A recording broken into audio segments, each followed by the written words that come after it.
blessing. It's like a dream every single day, That's beautiful. to be able to do what you love. A lot of people ain't doing what they love. Come on, speak on that. Let's talk about it. A lot of people ain't doing what they love, and it's emulating. Good leadership is servant leadership. You have to be able to serve first. And what I mean by that is you have to be able to serve first, and then you also have to be flexible. Yes. Leadership is being able to lead from the front, being able to lead from the side, which is walking along with the individual, and then leading from the back. People that can take the vision of what I'm doing and run with it and implement it before trying to take it and be in the limelight, and we both over here, and who's doing the work? But for me, it's all about the work. It's about the impact. It's about disrupting the status quo and continuing to build out this movement until I can't anymore.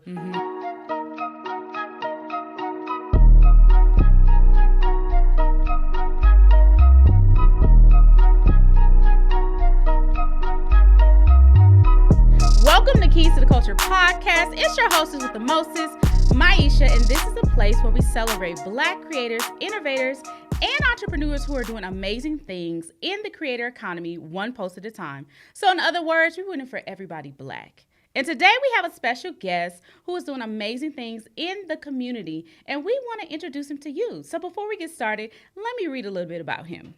His name is Tyrone Nance. He is a seasoned community organizer, researcher, and dynamic force in community impact. He's had over a decade of experience. He's also the founder and CEO of It's Bigger Than Us, a 501c3. He showcases unparalleled leadership, emphasizing social impact, diversity, equity, and inclusion. He's also a thought leader. He excels in public speaking, blending inspiration and with practical insights. His expertise spans beyond the scope of community involvement, but also program development, project management, stakeholder collaboration, volunteer management. He's led over 500 community-led events in Los Angeles County. His influence extends to cross-cultural communication, creativity, innovation. He also works as a lead community outreach specialist at USC. He also is a vice president of Los Angeles chapter of Black Professionals Network. Let's welcome Tyrone Nance. Hey. What's going on, sis? That is a fire opening. Right? Yeah, I appreciate you. Listen, I have to give you your props. We got to get the flowers. When we, while we breathing, we got to give our people our flowers. But before we start, I have a question for you. When did you know that Black creativity was the culture? I knew that pretty much all of my life. Growing up in the Black church, I knew immediately. I grew up at West Angeles Church, and so Magic Johnson was there, is there. Queen Latifah, Tiny Lister, all of these people I saw as a kid. I thought they were my family members. I thought they were just regular people. I didn't even know that they were industry people. But growing up in the church, I saw the singers move to as they like to say, like, move into the world and influence like music. Like, I feel like the black culture, the Black church is the Black, like it just is it's the entire world. I mean, like from music to art to food to everything. So from a very young kid, I knew that was the truth. Yeah, and I can relate because I grew up in the church. My mother's a minister. My aunt's a pastor. So you got them like them PK vibes. That's me. Like I'm not a PK kid. PK stands for like pastor's kid. Yes. But like if you're in that little bubble where you're going to the shut-ins, right? And you starting off in the morning, you go to a little lunch or somebody's house in the afternoon, and then you back at church at night. It's your whole churchy. Day. It's churchy. So, I love it. Yeah. So that's a part of our community. The church as a whole really sets the tones for everything in entertainment as well. Like we look at music, we look at how people communicate. It's the church. It's the church. And that's where we get our foundation.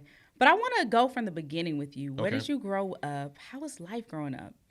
I grew up in the Crenshaw community. Shout out to the Crenshaw district. I grew up on like 48th and Crenshaw. Graduated and went to Crenshaw High School, went to West Angeles Church, learned how to play basketball at the Crenshaw YMCA. Wow. So Crenshaw is home for me. And so in between church, I also played basketball. So in between church and hoop, those are those parallel paths that kind of kept me like grounded in the community. I grew up on 6th Ave, so shout out to all my Avenue babies out there.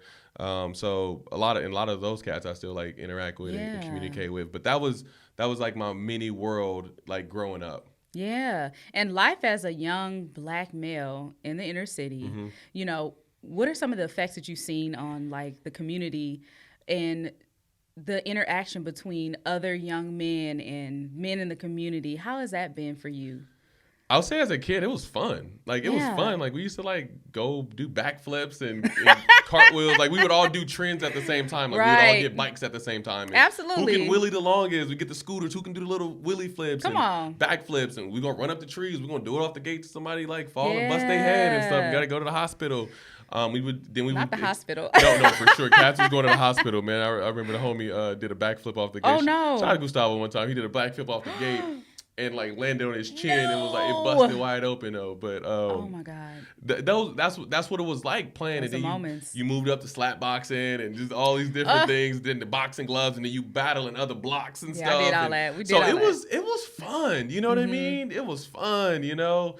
And then you hit that period where everybody start banging. You know what I'm saying? Like I remember. Let's talk about it. Audubon. You know, walking from like 6th Ave to like. To Audubon, you gotta go up the streets and the different things. You crossing hoods and paths, and in between there, people trying to like, yo, you know, put you on. You know what I'm saying? Exactly. And the crazy thing is, it's the homies that you grew up with. They be like, yo, come on, and then you're like, yo, this is family. You know what I'm saying? Absolutely.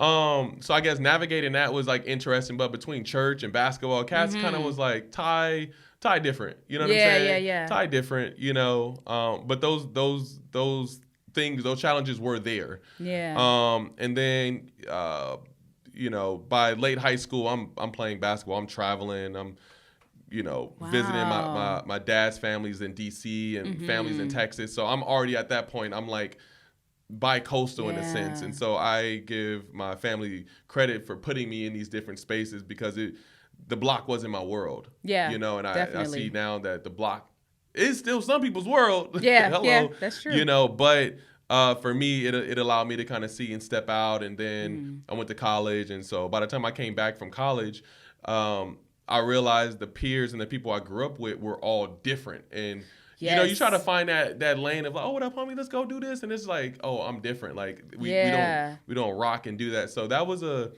interesting pivot, you know, and I'll say like now, you know, being 35, my birthday was December 1st. Come on now. Hey, you know, December babies. Yeah, go Sagittarius.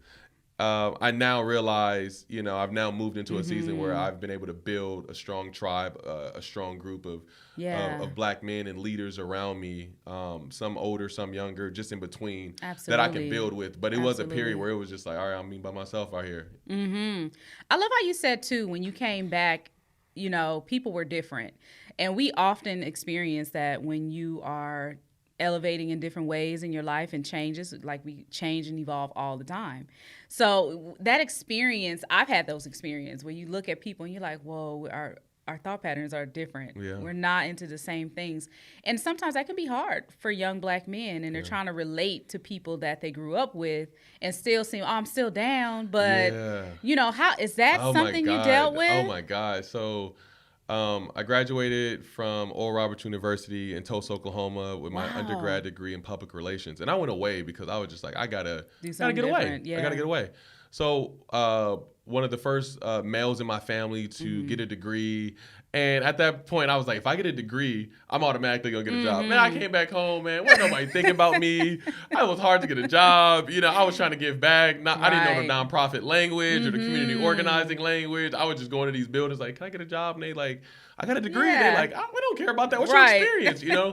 And I remember being so depressed when I got home. I went to what was familiar with me. So I went back to the block. You know what I'm saying? And here I am, post-college, should be looking for a job, just hanging out with the homies on the porch, you know, with drink, smoke, whatever, and just catching vibes. And knowing that, like, at any moment, my life can change and alter, because that was during the time, you know, people, you be on the block, cars be spinning the blocks, you know what I'm saying? Like, absolutely. And the homies is ready too, you know what I'm saying? But for me, I was there because I felt like I couldn't fit in the world. Like, I came back with a degree and I wasn't fitting in. It was hard to find something, and I went what was familiar with me. And I appreciate all the homies that I grew up with, because even in those moments, they like, why are you here, Ty? And I'm like, no, I'm here because I'm a part of I'm here. Yeah. And they like, go home, bro. Come on. It's been a few days, man. It's been a few weeks, you know, and that was really important for me. But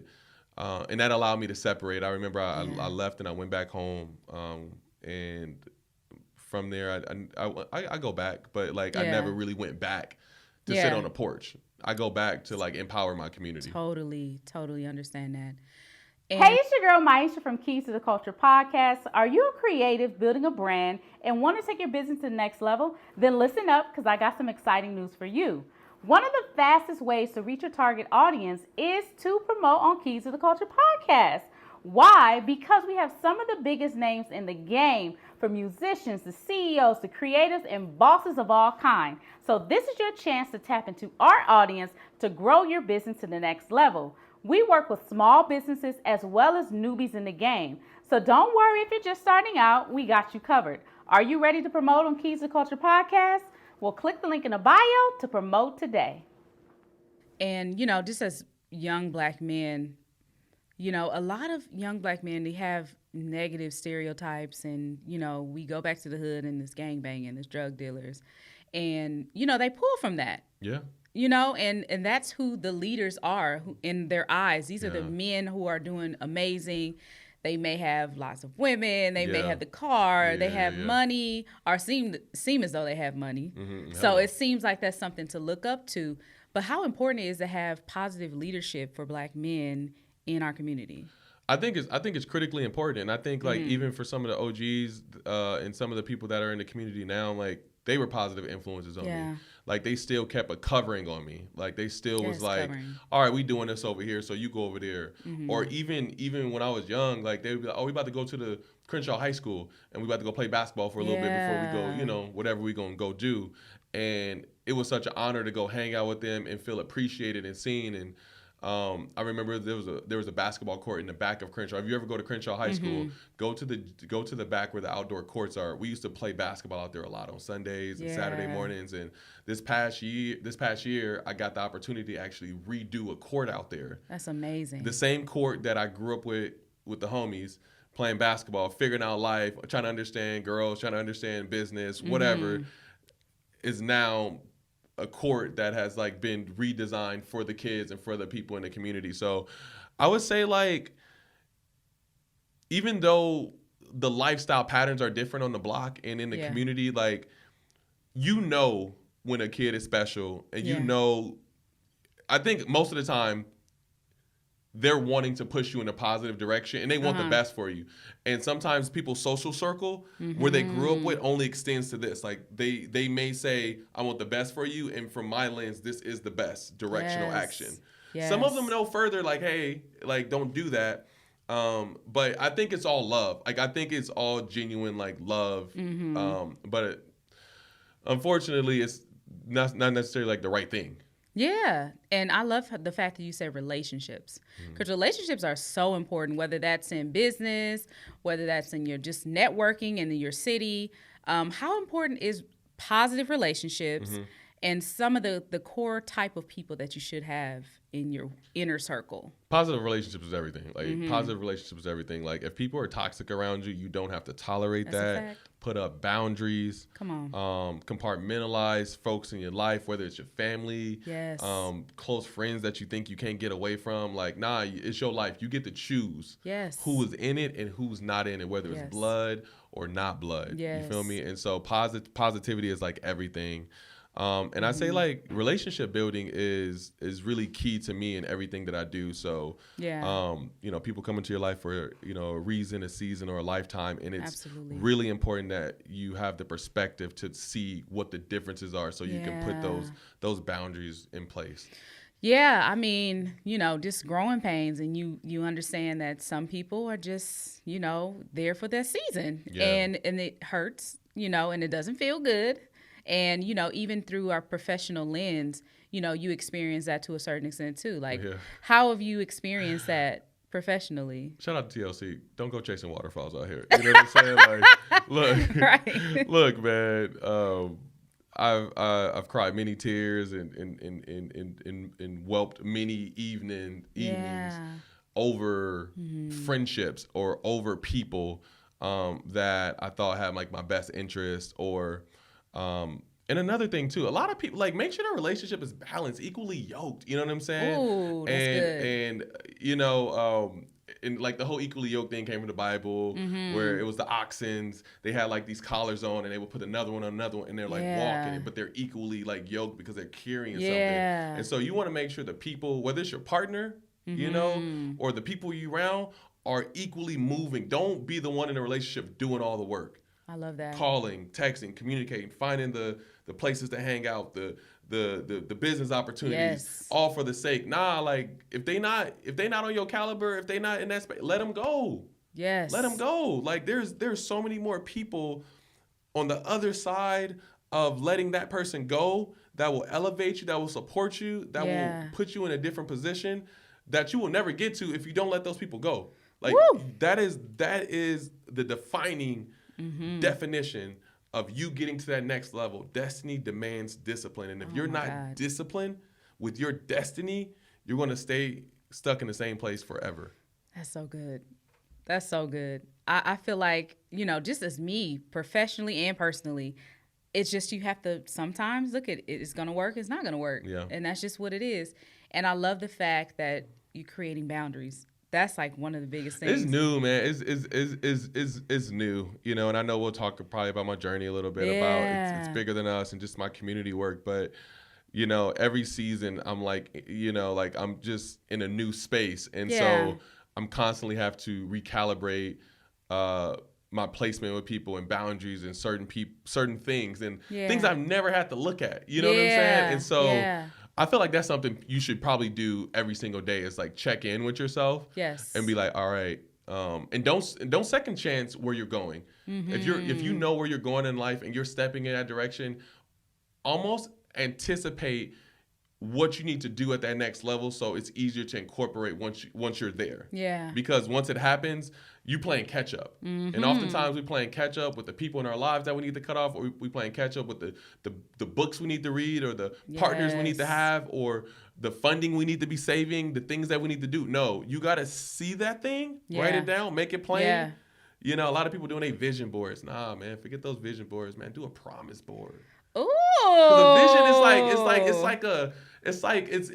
it almost feels superstitious. Like, I'm gonna put this car up and do this. I'm gonna do that. And some people are very goal oriented where they can I'm gonna get there. Yeah. But like for me, I'm doing a promise board, right? I am promising to myself that I'm gonna be disciplined enough to get those different things. I love that. Ooh, that's so funny because I did talk about that a little bit. I ain't gonna go too deep into it, but I did talk about vision boards, and I was saying, I'm action oriented. Yeah. So I'm like, nah, I'm setting some goals. This is gonna happen. Yeah. Q1, 2, 3, 4. Okay, that's how I'm gonna move. That's how you know you're real. You breaking them up into Q1, Q2, period. Q3, Q4. That's why when I talk to somebody and they start talking Q1 and Q2 and internal, external, I'll be like, yeah, they know what they're doing. They know what they're doing. Oh yeah, we're not playing no games out here. Oh, put these pictures up. I got da-da-da-da-da. You be like, all right, you cool. Like, all right, cool. Right, but sometimes it don't happen. See? Right. And that's what we got to start doing. We got to stop procrastinating, y'all. We got to get real about our goals and our dreams, because if we not gonna do it, it's not gonna happen. It's not gonna do it. No one's gonna come and sprinkle fairy dust on us, and things are gonna happen overnight. It takes hard work. It takes dedication. It takes discipline. Yeah. And I think a lot of us, we like the easy button. We live in a very fast-paced society, and technology has somewhat made us crippled to a certain extent. Absolutely. But listen, we still can do the work. We still can make things happen. Everybody wants to look good. You want to have the nice house, the nice cars, live a certain lifestyle, whatever that is for you, whatever success look like, you got to put in the discipline. But it brings me to, it's bigger than us. Yeah. Let's talk about that. What is It's Bigger Than Us? Give us a breakdown so people know. So It's Bigger Than Us is a 501c3 nonprofit that is an organization that focuses on solution-based activations for the community. And we do that through a number of lenses, through creating strong, immersive volunteer opportunities, big community activations, with 5,000 and 10,000 people coming out for resources and items, school programs, community builder programs in elementary, middle school, and high school, as well as service learning trips where we take our community leaders and we go to Black Wall Street. We go to Tulsa, Oklahoma, and go to Black Wall Street. So we're going this year for the 3rd year. So I got. Oh, that seems like I need to go. You know, but it didn't start off that way. It started. It's still a movement. Like if you go to the website, I'm not even on there. Yeah. Like I don't.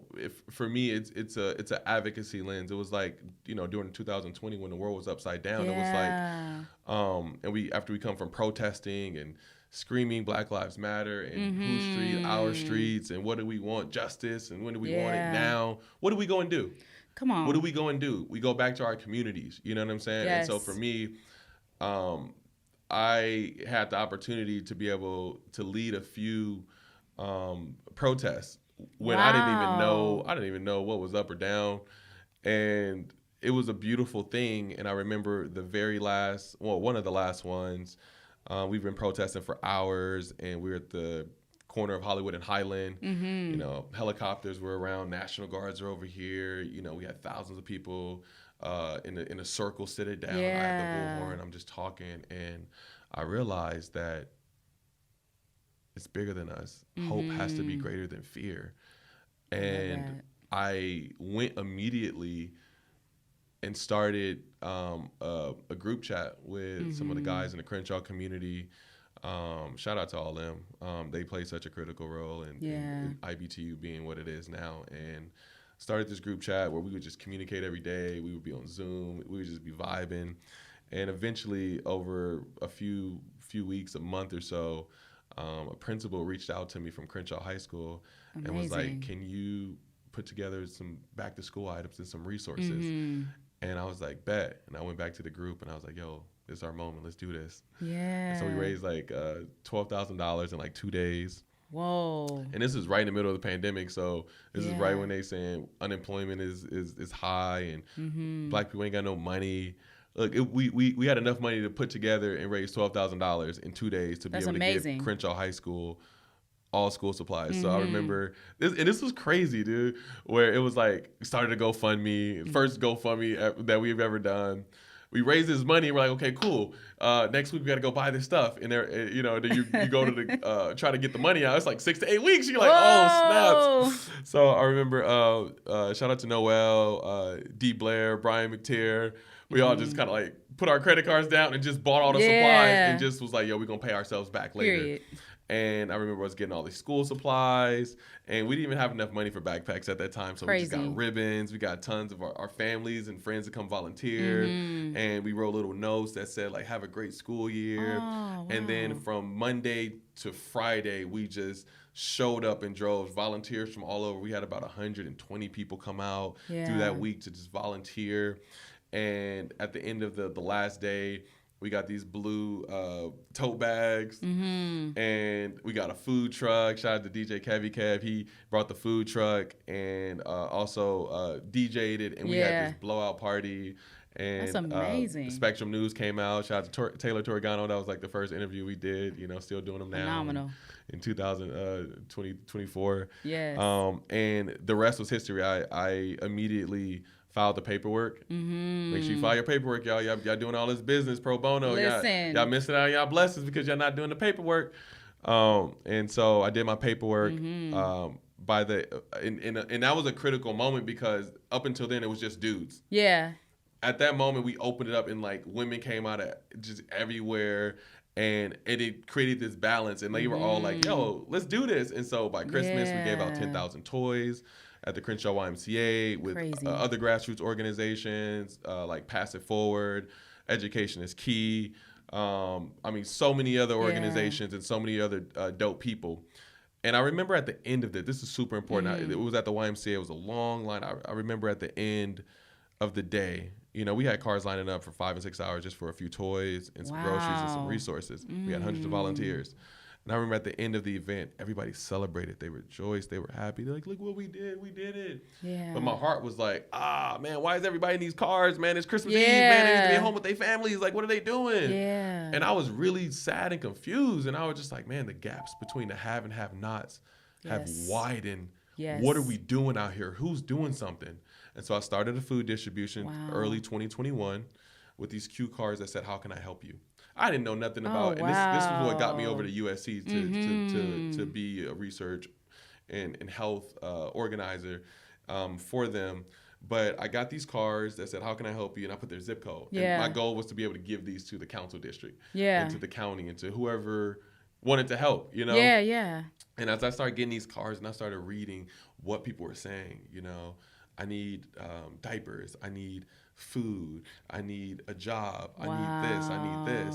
And I started seeing these zip codes of where it wasn't around the corner. People were coming from all over. And at that moment, I was like, all right, like we gotta, this is a real thing. And and you know, 3 years later, you know, we've opened 4 different ones, and that's amazing. You know, giving out hundreds of thousands of food, you know, but it's not just food, it's also health providers that are at these sites, you know, like Charleston University and like, you know, LA Cares, all these different folks are pulling up with their resources to be able to connect with the community while they're getting food and while they're also getting resources and items. And so, you know, I it's a blessing. It's like a dream every single day, you know, that's beautiful. to be able to do what you love. A lot of people ain't doing what they love. Come on, speak on that. Let's talk about it. A lot of people ain't doing what they love, and it's emulating.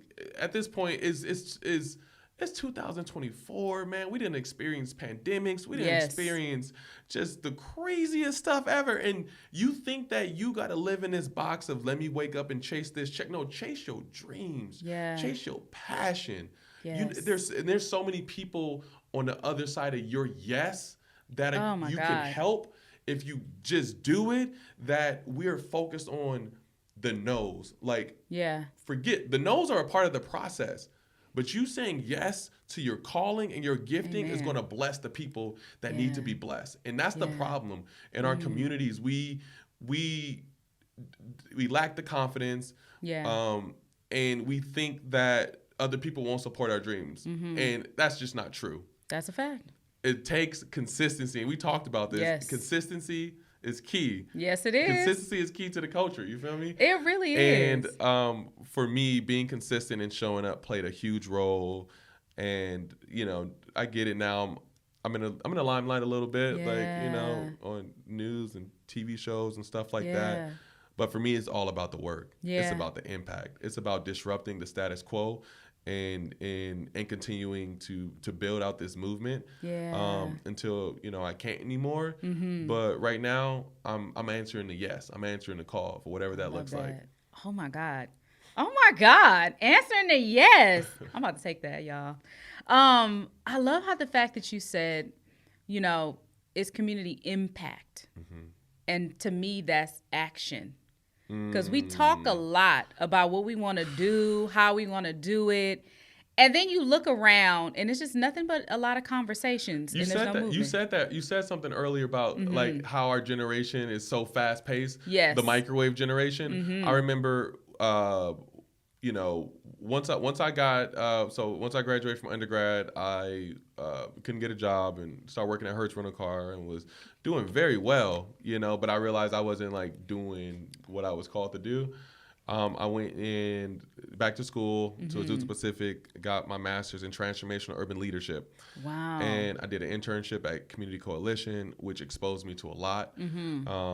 And I also did an internship at the Union Rescue Mission in Skid Row, where I ended up being hired as a volunteer coordinator as well as a case manager. And I was able to really just dive into the community. And I remember wanting to just do so much for my community, wanting to do so much for the Skid Row. And the supervisor at the time was like, Ty, you got big dreams and big visions, but if you can just pour into what you have in front of you and just get really good at just doing the same thing over and over, everything's going to open up. And I listened to her. I was quiet. I listened and learned. I absorbed, and I said, I'm going to wait till my time comes to me to be publicly like engaged and supportive. So I was quiet for about 10 years, just learning, listening. And then in 2020 is when I was like, all right, like it's time. But the rest of that, I was quiet. I just did the work. I just shut up and did the work. And a lot of us don't want to do the work, be quiet and do the work. And I think another thing is mentorships. You don't have to engage a person directly and say, hey, please be my mentor, for you to learn from them. You don't. Very good. There was this scripture in the Bible where it's like, if you don't want to praise and worship God, he'll have the rocks cry out in his name. And I thought that was so crazy. And I was just like, I'm going to learn from this rock. So I started observing all the different people around me that I saw something in. Yeah. And I wrote it down. If I had time to ask them a question, I did. Yeah. But they were my mentors from afar. They didn't even know it. Some of these people don't even know it that I pull game from all these different places. You know, and then also we can learn from bad leadership. You don't have to just be like everything you did right. No. Learn from what people do that's wrong so that you don't have to repeat that. So I listened, I learned, I watched, I did the work, I researched, I studied, I did books. You know what I mean? And all of those things played a hand. It's not an overnight sensation or success. No, this is work from a kid. Yeah. You know what I'm saying? And so I think if we, shut up for a second, be quiet for a second, do more listening than talking, we would get a lot further in our careers. Oh, that's so good. Man, I told him beforehand, I worked in corporate America. I work for that same rental car company, shall remain nameless. And I was in leadership role there. Really? And it was a time. Let's just say that. We'll talk about that another day. In leadership roles, I was out there pedal pushing. I was out there 2-5. Not 2 for 5. Upset. Oh man, when I went out in the bed, oh my God, my last week, I called all my clients, customers. I said, look, you want a Mercedes? $5. Like, $5. I was out there, man. Doing the most. I was out there, man. They was mad. So what? I'm gone. Peace. Bye. It was a lot. And I understand just being in leadership. What does good leadership look like to you? And what does bad leadership look like to you? Good leadership is servant leadership. You have to be able to serve first.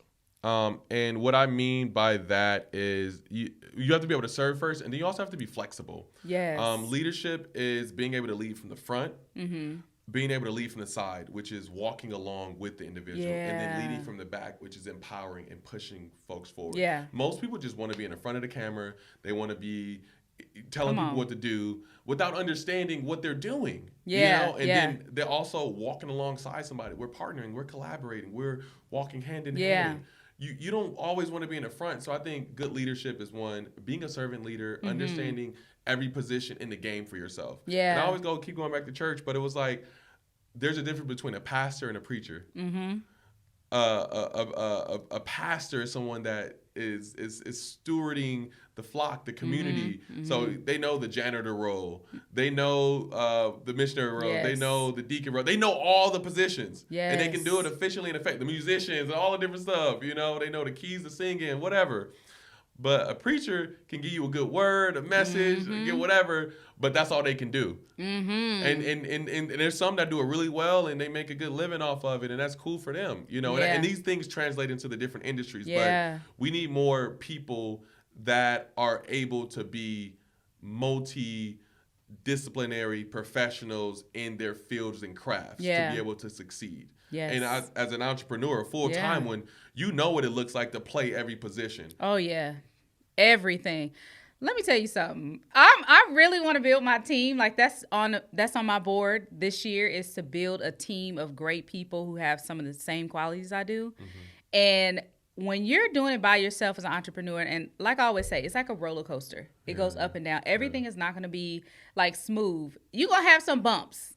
Sometimes you ain't making the money you think you was gonna make. hey, shout out to the Black Professional Network president and Roxy. Come on, Roxy. She's the president of the Black Professional Network Los Angeles, and I remember this chat. And it relates to this. It was this meme that popped up. It said, "Stop hiring people that want to be you." Ooh. Stop hiring people that want to be you. And that hit that's always going to hit me, because I'm an extrovert, I'm a visionary, I'm a bridge builder. I am, in the intersection of impact, right? Yeah.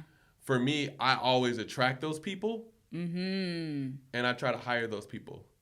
But what I need is executors. Yes. I need people that can take the vision of what I'm doing and run with it and implement it before trying to take it and be in the limelight. And we both over here, and who's doing the work? Exactly. Then I got to double back and do that. And so we got to stop hiring people that want to be us. That's so good. Yeah. That's so good. Because I want somebody who's great at what they do, so I won't have to worry about it. Because, wearing many hats can be tiring sometimes mentally. So I want someone who's great over there. You do that? Amazing. I don't do that. I need you to be an expert. Another thing, too, one of the oldest, greatest books in the game, Rich Dad, Poor Dad.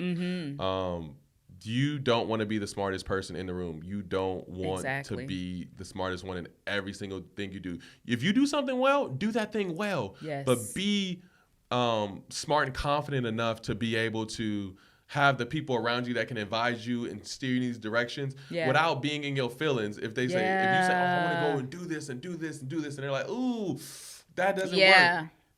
A smart person is going to take that advice and be like, all right, cool. I'm going to do that and implement it. A person that's not being smart and confident is going to push those people away and try to do their own thing and end up hitting the wall. Yeah. We don't need to hit walls. We need to be able to have people around it that's great, but we also need to make sure we're not hiring people that's trying to be us. It's a balance of trial and error, but there are people that have done it efficiently and effectively, and if you can find those people around you that can teach you that, you're going to win. I feel like I'm in a season of scaling, but I also realize growth is the enemy of transformation. Growth is the enemy of transformation, and you want to be very careful with you wanting to expand and grow, where it waters and dials down your voice, your impact, and what you're doing. And so I'm being very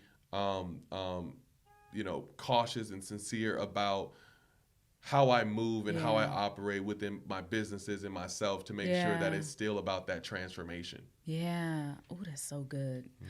I want to go back to It's Bigger Than Us, because one of the things I want to talk about is creating your 501c3, because a lot of people who want to develop a nonprofit, like, what are the steps that you took to develop your nonprofit?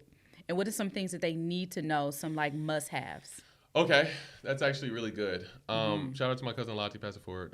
She was the one, my cousin, she was the one that when I said I wanted to start it, we sat down and she took me through it. So there's 3 ways you can start a nonprofit. That I'll tell you the one I did, but I'll tell you the other 2 options. I went through LegalZoom. I went through a corporation. I didn't want to have anyone that knew how to do it to lord that over me. Or to, if I'm hitting you up with the paperwork of this, and let's say you out the game, this ain't a full-time job for you, it's a hustle. You out the game and I can't get my paperwork and I need to, and I'm just like, look, I don't want to go through that. And then, so there's corporations like LegalZoom and so many others. Then there are individuals that specialize in it. There's one in the community currently, the Nonprofit Plug, Dr. Sharon. She has one where you can just hire her and her team to be able to knock that out. Absolutely. Then you can just do it yourself. Yes. If you are if you have the time, the capacity, you're good with paperwork directions. There are easy step-by-steps you can Google that is significantally cheaper than both the first options for you to do that. You know? And once you get it going, you'll be fine. But within that paperwork, to get started, all you need is a treasurer, a secretary, and executive director on that, and then you can build out your bylaws and the boards and all those different other things like that as it comes. You know what I mean? Yeah. But that's one lens, and then the 501c3 tax exempt portion is a different lens. So it's you get your nonprofit. That's something you have to pay for. Right. Then the 501c3 is also something you have to pay for. And so I think for me, all of it was under $2,500. Oh, and it had payment plans on it too and everything that. We love that. I knocked that bad boy out, and I did that within 2 weeks. So by the time January hit, we already had the back to school, the Christmas event. Yeah. That we got our first check to kick off 2021. where we got $2,500 from LAUSD parent board or something like that. Yeah. And we were going to put it in our bank account. But when we go back to when we started the GoFundMe, I took that money. I went to the bank. I said, yo, can I put this in the bank account? They was like, bro, you ain't got no EIN number. And I didn't even know what that was. Come on. I was just like full of passion, ready to go. And I was learning as I was going, And so once I was able to get the EIN number, then I can go to the bank, start it, put my little money in there, So it was. That's awesome. But honestly, after that, it was just easy, Yeah. And I think too, like with if you doing an LLC, S Corp, C Corp, or a nonprofit, it's similar. Most of it's all the same process. Usually. And even going into the nonprofit space, like, has there been any challenges in building your nonprofit, or has it been, you still learning as you go? Yeah. It was, I've always been sort of like an outcast, sort of just like on a back burner. Like, I hooped in high school and colleges and stuff like that. But I never really fit in, I was an anomaly, and truly all of us are, but we try to fit into these modes that aren't ours. And again, us doing that takes away the blessings of the ones that we were created to help and serve, And so for me, that was always a challenge. But kind of moving into like the nonprofit space, the first year was just excitement and just, it was during the pandemic. So it was, just excitement. The second year was about building that foundation and that separation. So, we had maybe 40 people when we started. Then it went from 40 to like 30 to like 20 to like 10 to like 5 to like 1 to like 1 or 2. Then it started to kind of build and expand back. So it's natural to run through people. It's natural to have people come in, reason, seasons, lifetime. You got to get over that. If you're a business owner or you're in this space of entrepreneur, you got to get over the fact that if you start with somebody and you're not with them now, that you are doing something wrong, because you're not. Right. You're just growing. It's just simple. And so it's been challenging. So that second year was, all right, this is a real thing, and I felt like I had to protect the brand. Like it was, being pulled in a lot of different directions. And then the third year, a lot of jealousy, a lot of different people, because a lot of people didn't see the vision. Crazy. They didn't see the vision, man. Before it was It's Bigger Than Us, it was called It's Bigger Than Ball. And I remember, I got to show you this video. I remember my first initiative was at Crenshaw High School, and my last back to school was at Crenshaw High School, which was crazy. Wow. But my first one was there. It was called It's Bigger Than Ball. We put together an alumni game, and the Union Rescue Mission, you have to enter to like bring a pair of shoes or socks to come in to play basketball. It was like $30, $35. It was dope. Yeah. But it was so challenging because it was my first event in the community. But I did it with some of the same people I started It's Bigger Than Ball, It's Bigger Than Us with. And I remember in 2017 being at the center court, and I'm like, it's bigger than ball. Is not about. It's bigger than an athlete. It's about the everyday moms. It's about the everyday dads that are like fighting for this. It's about this, about that. And I'm just rattling it off, right? And at the end, I was like, and everyone's looking at me, and I'm like, anybody else want to talk? They're like, no, can we go back to playing? But I was decreeing and declaring in that moment that it was bigger than us. Yes. And then to be able to come back 4 years later, do that same event, but it be wrapped into the back to school event where we gave out 5,000 backpacks, over 150 vendors. Amazing. We gave away scholarships and awards and free concert with Duckworth and D Smoke and God and Buddy and Kyle Dion, like all these people pulling up to go crazy at Crenshaw High School. We took over the whole thing. Crenshaw YMCA, everybody there, South LA Robotics, like Google, just everybody there. Inglewood Mayor, Council District 8 and 10. Phenomenal. And, shout out to Assembly Isaac Bryant. Like, all these different folks pulling up. Big U there. You know what I'm saying? Everybody there. So to go from 2017 where people were just like, what are you doing, bro? Like, to like, now they like, oh, we get it. And so when 2023, it was just kind of like, it was kind of weird where, you would see people that were a bit envious and jealous, and it took a minute for me to get over it, because like at the same time I want to go back and forth with you, like, bro, what you tripping on, like, or you know, but I had to like back straight, you know I'm what I'm saying, chin up, you know what I mean? Focus, you know, and Roxy played a big part in that, because you know she got the Source LA, so she getting hit all day with so much stuff, and she's also a big part too. I came in the spotlight too, because she's like, yo, Ty, people need this game, they need to see what you're doing, like this isn't normal, you know, and you know, after that, it got a lot better. Like once I stopped focusing on like the haters, or stopped focusing on the people that were preying on my downfall and stuff like that, and just start again focusing back on the people. Focus on your craft. Focus on your work. Stop looking to your left. Stop looking to your right. Who cares what everybody else is doing? What are you doing? Come on. What are you doing? And you know, Tiffany Lofton recently said something to me, because you know, I a few, like, all in 30 days. I met Stephen A. Smith, Jack Black, Jennifer Hudson, and when I met Jack Black and I met Stephen A. Smith, I was starstruck, and I was just like, and I had this idea when I met Stephen A. out in Miami, like, you know, I was like, I'm about to pitch this game show. I'm talking about it's bigger than us. I'm about to talk to him about this and this. I had this whole like, you know, because I've been at this point, I've been pitching and doing my thing. I'm feeling myself. When I got in front of him, I was like, oh my God. And I was so disappointed in myself. At the same time, I was like, look, man, you signed my book. I got free game from the whole thing. It was good. And I remember talking to Tiffany on the phone. I was like, dude, I'm about to do this Jennifer Hudson TV show tomorrow. Like, help me not like be starstruck. And she's like, I know what you mean, Ty. First time I met Obama. Like, that's so funny. Right, like, not first time I met Obama. Right? The first time I met Obama. It's a slight flex. No. It was like, first time I met Obama. Like, I get it, you know, but you got to remember, Ty, you doing the work. Yes. And that's why you're here for. You're advocating for people in your profession that don't normally get to do what you're doing, so you're speaking for them. Yeah. And also, too, it's not about Jennifer as much as it is the people that selected you and connected with you. Yes. It's about the person that's doing your makeup, the person that's doing your hair, the person in the lot. Like, you got to connect with these people. Everybody matters when you're doing the work. So when I wake up, I got to be like, okay, what's my assignment today? Okay, my assignment is this. So anybody that come in my pathway, what knowledge am I getting from them, and what knowledge am I giving to them? Boom. You know, and so purpose. So, but I stayed in my lane.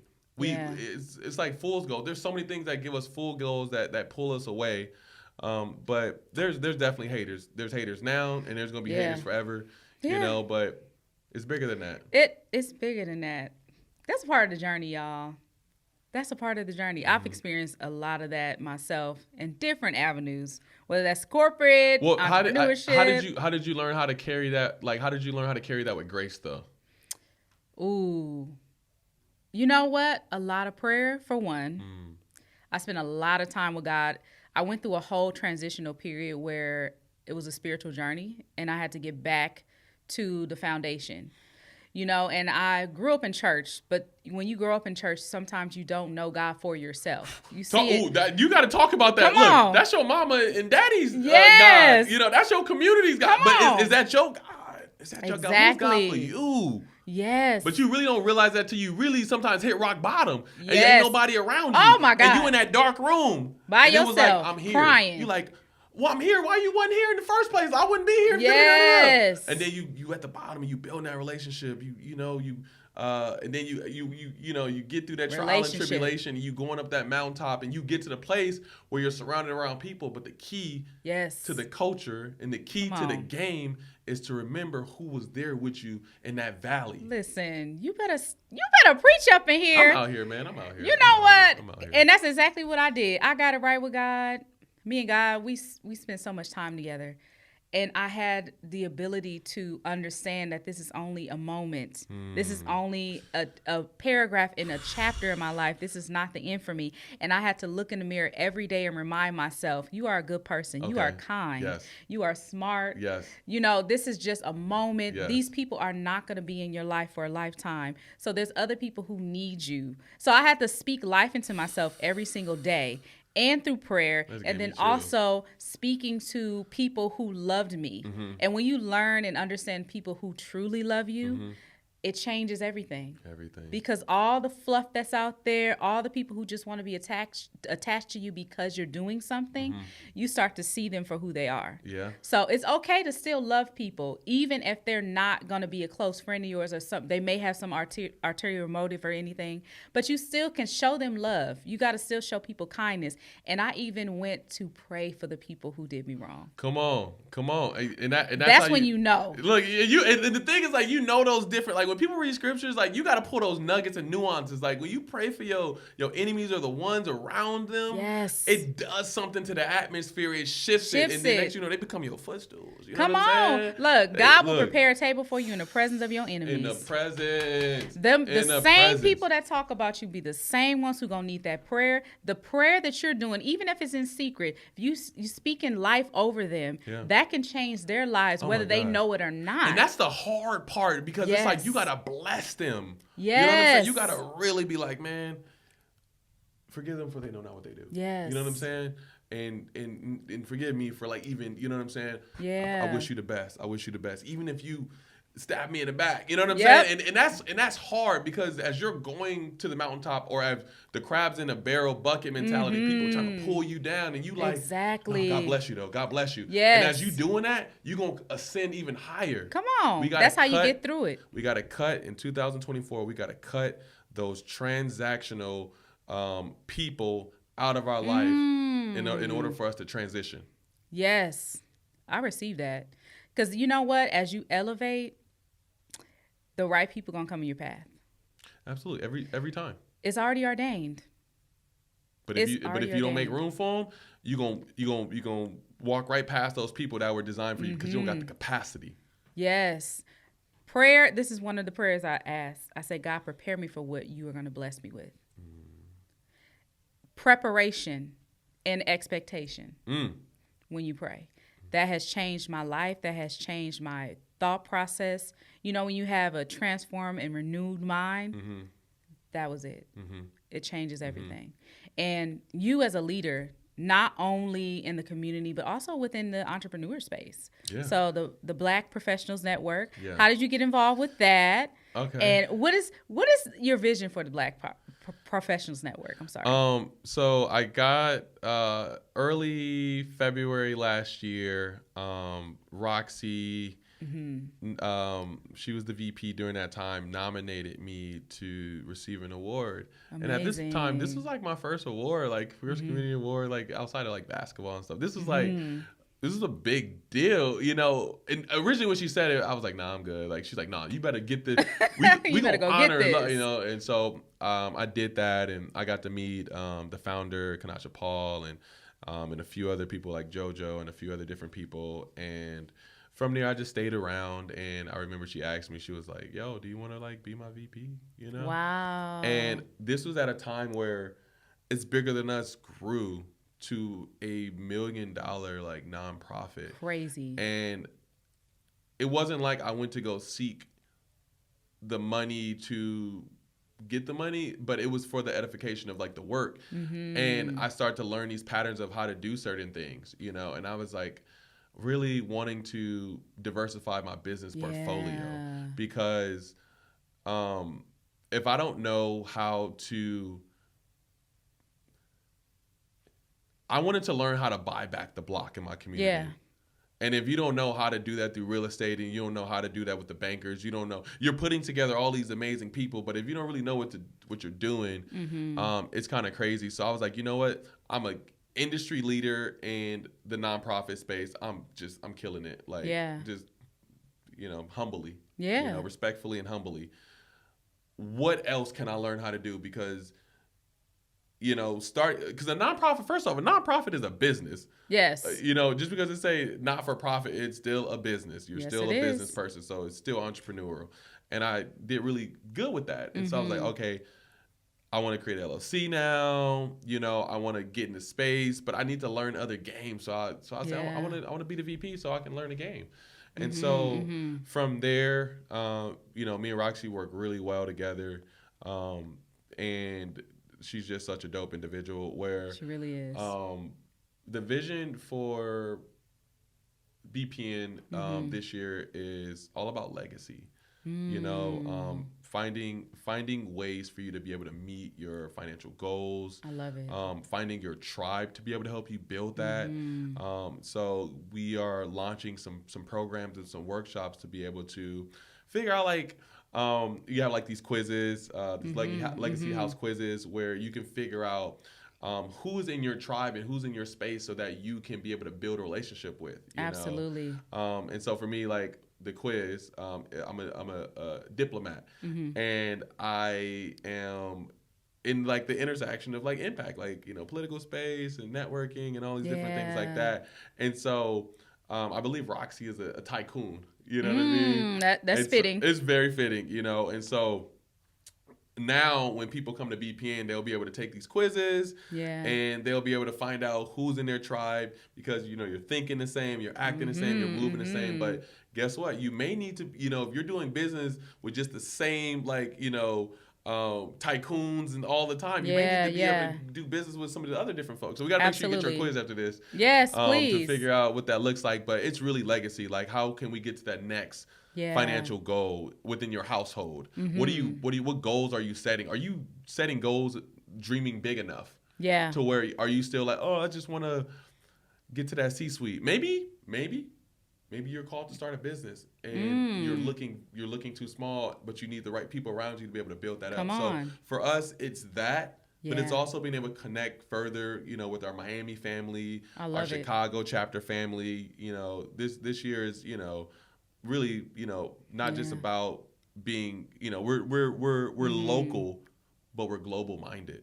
I love it. And so it's really about to be a fun year, just traveling and just impacting the world. That. Yeah, I'm actually working on something that actually will be great. Okay. With BPN. Okay. Yeah, I got some programs coming. Let's work. Definitely within the entrepreneur community.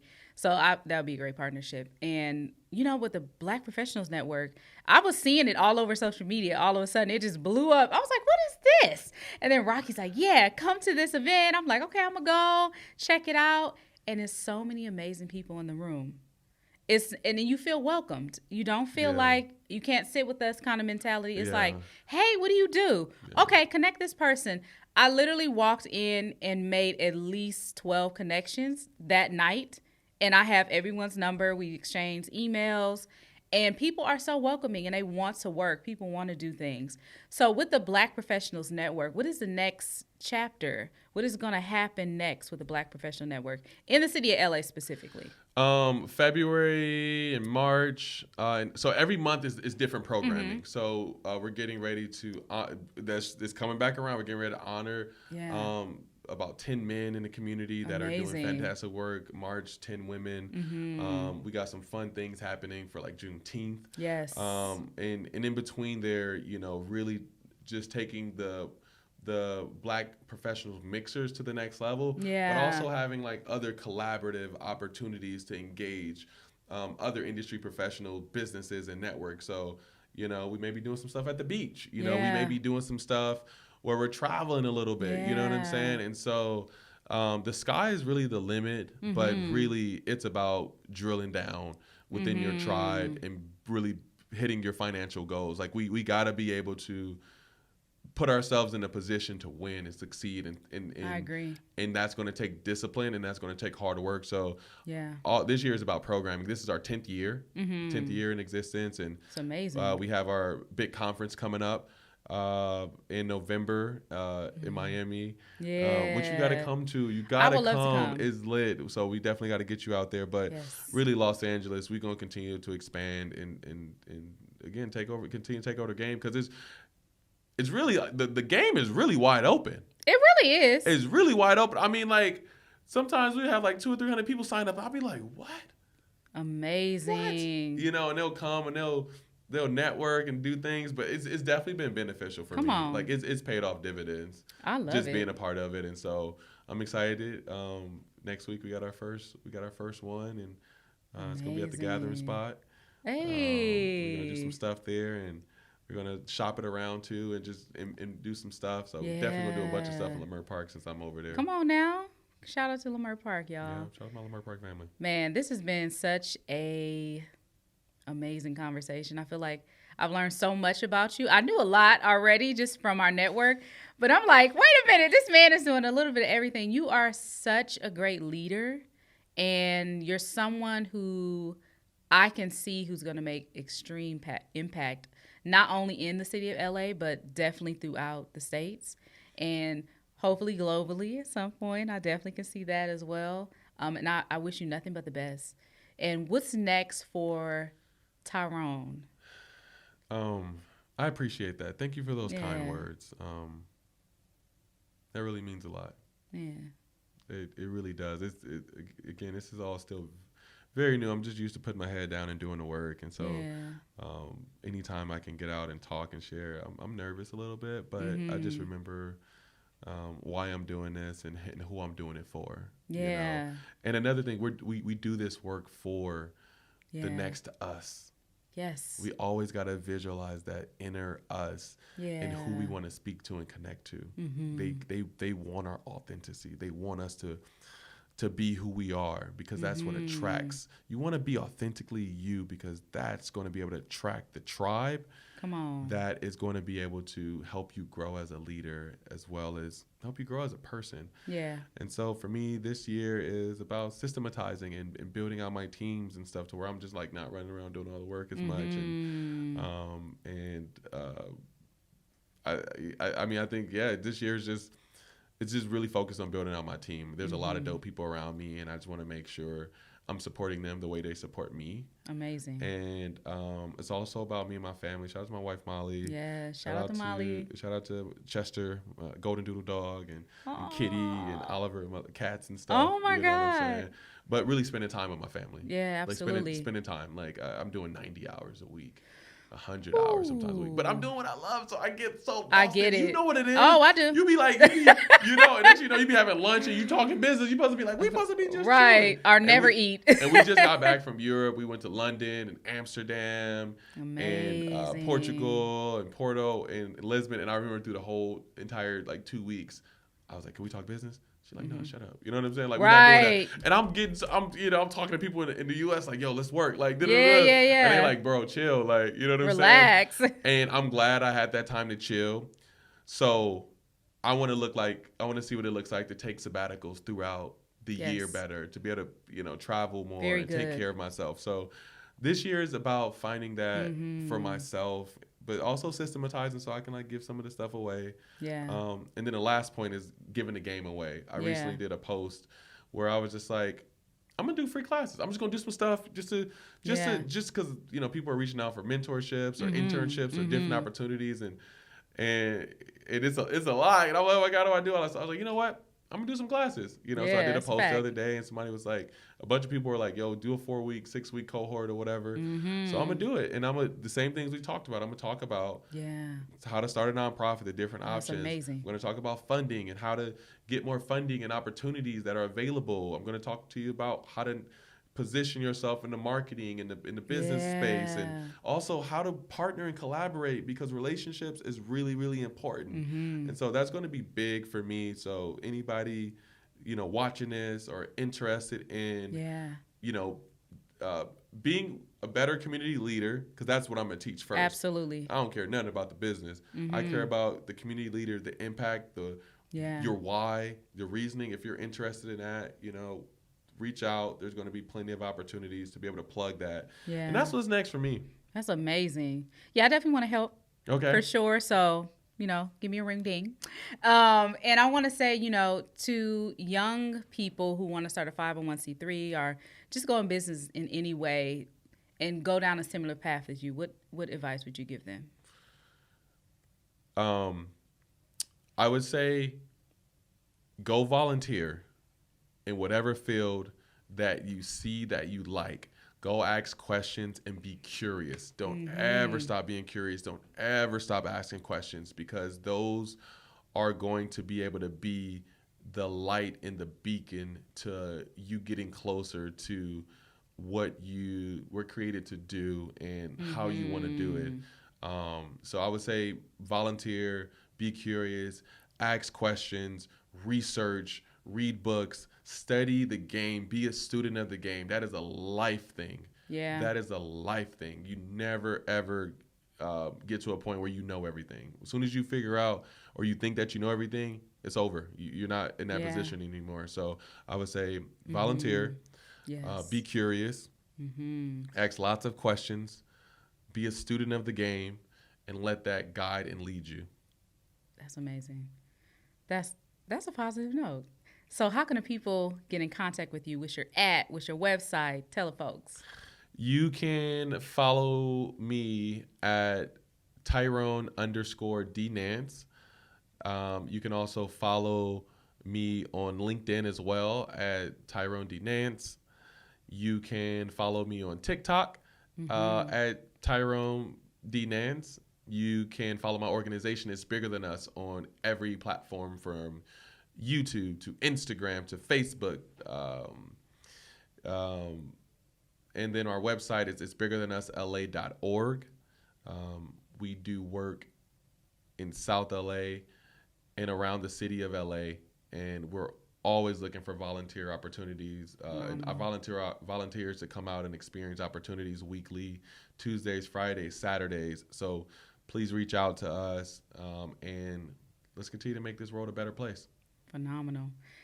Thank you so much for being on the show. And thank you all for watching. If you want to follow the show, it's at Keys to Culture Podcast on all platforms, keystoculturepodcast.com. You can go to our website, watch our episodes on YouTube, stream us everywhere podcasts are played. If you want to follow me, at I am Maisha on all platforms. Thank you so much for joining us, and we'll see you soon. Bye.